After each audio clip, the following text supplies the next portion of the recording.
Hello everybody, so here in my inventory we probably have the most expensive unusual strains factory new weapon currently in existence.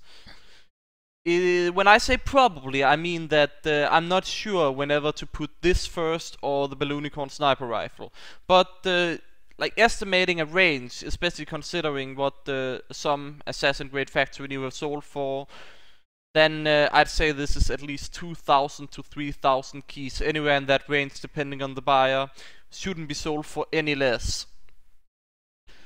Now, I'll go over the story of how I came into possession of this, but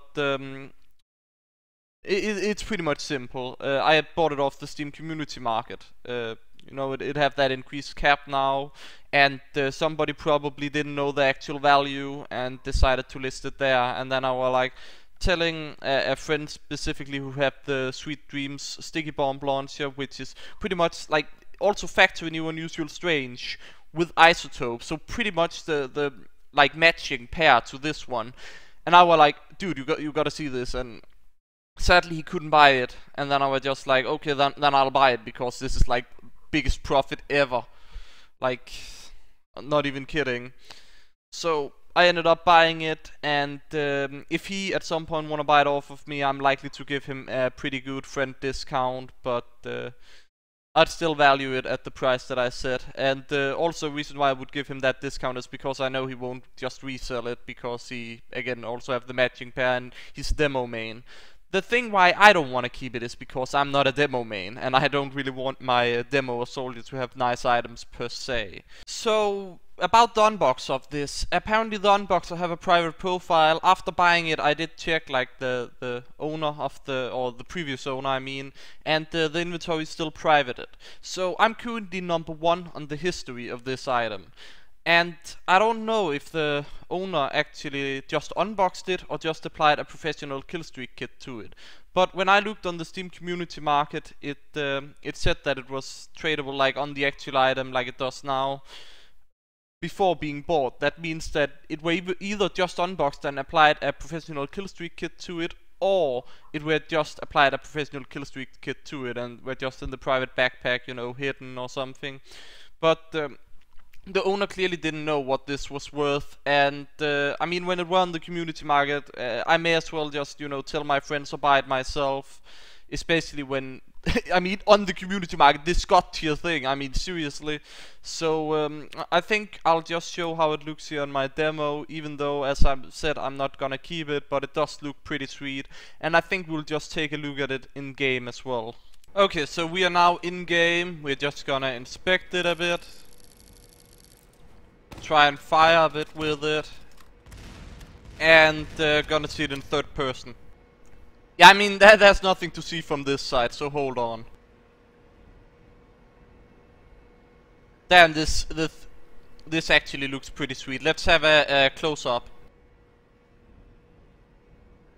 Okay, so this is how it just looks up close. You can really see how it just looks marvelous in the skin as well. It kind of fit in a bit, and then you just like see the effect, and you're just like, that's your mind going out the ear or some shit, I don't know.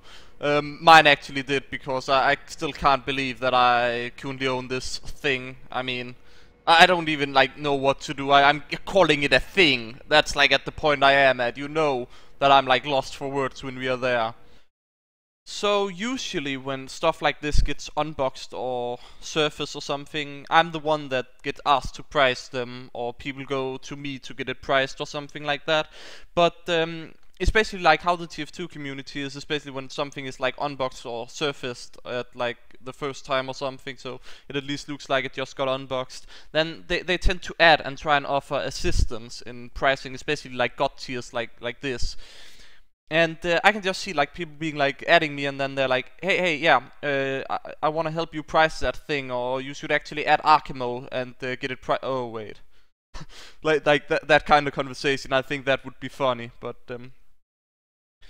more realistically, it's either like nobody's gonna care because usually that's only counting for hats, and I haven't heard of a situation where people help price weapons or like want to help in, or you know that. So maybe I'll get some peace, or maybe people just look at my collection and then they're like, okay, this guy knows more about the weapons than I do, so I should just back out and let him price it on his own because he clearly knows what he's doing. I don't know. I just think it's a bit of a funny thought, but of course I'll stick to my own one here because it fits with this, and you know, I want to sell the other one because I already have one for demo, and I don't like demo, as I said earlier. So even though he like, especially Nate launches, and it's a bit of a funny thing, like. Normally when you look, and the thing is, you can usually determine after like Australian weapons, like what they're priced, or the killstreak kits, to determine like the tier of the weapon. But with nade launchers, knives and wrench, it's a bit more tricky because they weren't in gunmetal, so they are more wanted and more desired, so they usually jump up a tier. And that's why I'm actually not sure if this one is the most priced or most valuable Unusual Strange Factory New because of that, or if it's still the sniper rifle because it had that edge over. Usually this would be a bit like around the same area of like a scattergun or sniper rifle, just a bit below, and rocket launcher would be on the top, of course.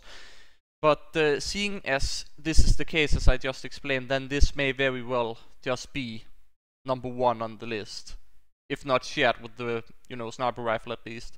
Anyways, I hope everybody enjoyed this. I'll see you again next time.